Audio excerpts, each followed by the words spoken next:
My eyes open slowly. I can feel the cold, metallic loops about my crossed wrists, orbital cuffs, meant to hold some of even the strongest prisoners by restricting them in such a way that the body has no strength. Security has risen beyond the war days. No one takes chances anymore. They're too frightened. So frightened that they use this contraption on me. I am smaller than most of them by a head. Against some of the male prisoners, I barely come up to their collarbones and am half their width. But while they walk with not but one armed guard, I am escorted by 3. I suppose it is only reasonable that they should be afraid of something different. But I am their creation. They made me what I am.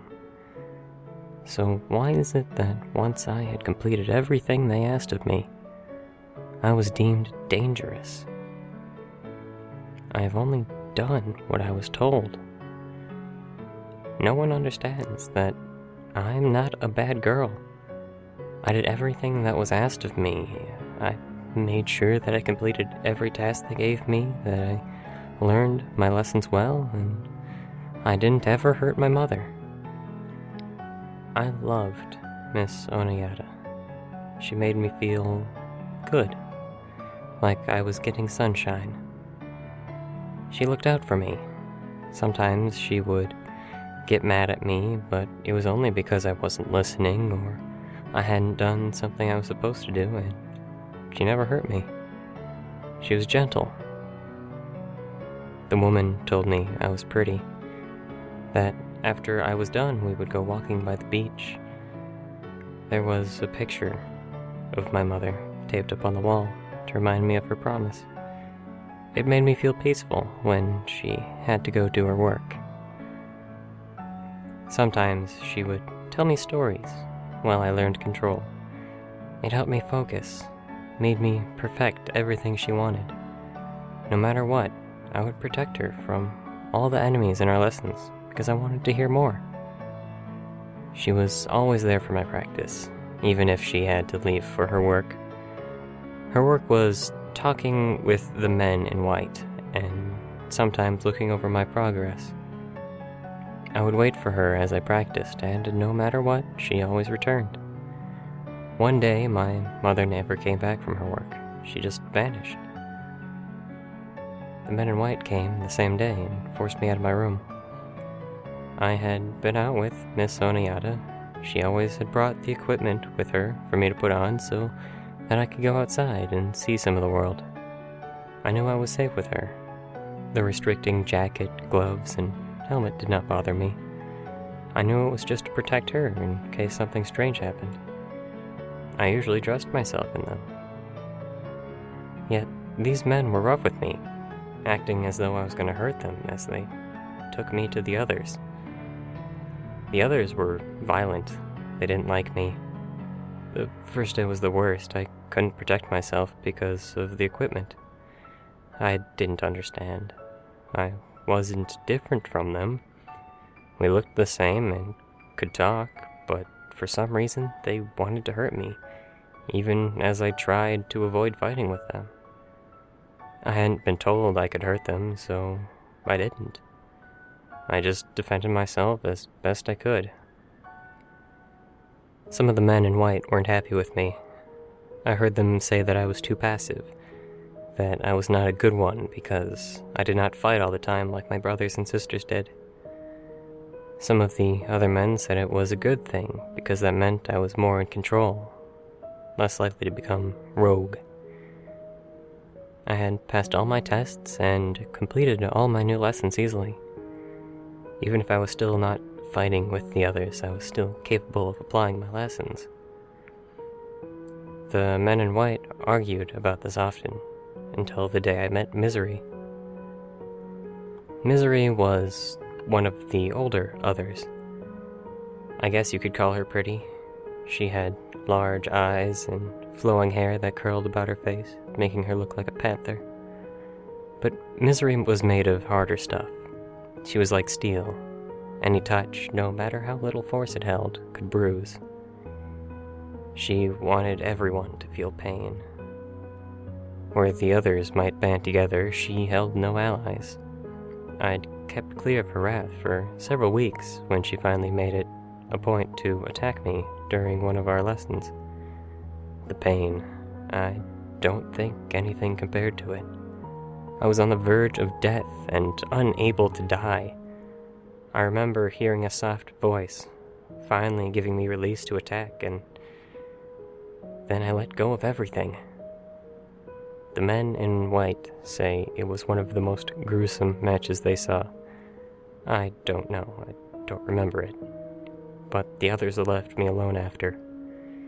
It was a blessing and a curse. People became afraid for a while before they realized that I wasn't going to hurt them. Soon I was sent out on longer lessons. I didn't often get hurt. It was easier to kill the things than it had been to fight my brothers and sisters. I knew they were like Miss Onayata, so soft once you got past the armor and bullets. So they sent me to war with the promise of freedom if I would be a good girl. I was their war machine, and I did what I was told without remorse. Sometimes I questioned if it was wrong. More than one, as I walked slowly through the gore of their comrades' entrails, would ask if I were an angel of death. I always told them that I wasn't. They had the right to know that much before they died. They called me a monster, a half-breed. I knew they were wrong, every one of them. I was a good girl. After the war, the men in white coats agreed with them. They didn't keep their promises. I was knocked out and put in here. I wasn't one of them. No matter how much I looked like them, I was a monster, and so meant to be kept alone and away from the world that I loved so dearly. I was dangerous. But I never hit a target I wasn't told. I did what I was bade. I had been good, and for that, they put me in here. Staring into the reflecting wall, I look first into my own ruby eyes. They are what set me apart, what tells them I'm not one of them. These scare people who know how much blood has been spilled. They call me a demon because of my red eyes. Closing them so I don't see the bloody depths as I comb my long hair, I mull over the few other words I've heard to describe me. They call the color of my hair black, but I know better. It's a dark, dull color like smoke. The length of the color of the night, like a sapphire that gleams only in the sun. One of the few kinder prisoners told me it reminded him of a large stream falling off rocks high above during the night. I never saw him again after that. The others aren't allowed to talk to me.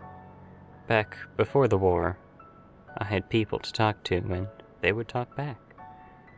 But now no one can, because they're afraid I will suddenly get mad and hurt somebody. They say I am dangerous, unstable, a monster. I'm not. I am lonely and tired and sick of being confined. Miss Onayata said once that friends are what make the sun's rays warm. This place is an Arctic world for me. Bound like a dog, I stare into the reflecting world. I just want to understand. If I am a monster, and they created me, then doesn't that make them a monster too? The door slowly creaks open to reveal the typical escort of 3, all of them with rifles at the ready. Get her into the suit. They're going to decommission her. Though I am simple, I know what that means. They're going to end me. Letting go to fall back into the beach Miss Onayata spoke about, I never hear the screams. I never see the blood. I never witnessed death as it rains down on them. 'Cause as they say, I am a monster. My job is killing other monsters, and they are the only ones I know of. As I carve my way through the door, they end up like Misery, like the others, like everyone I was ordered to kill.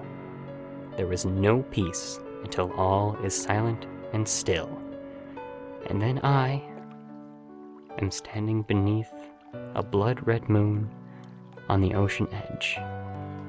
The night is beautiful. There are no monsters left.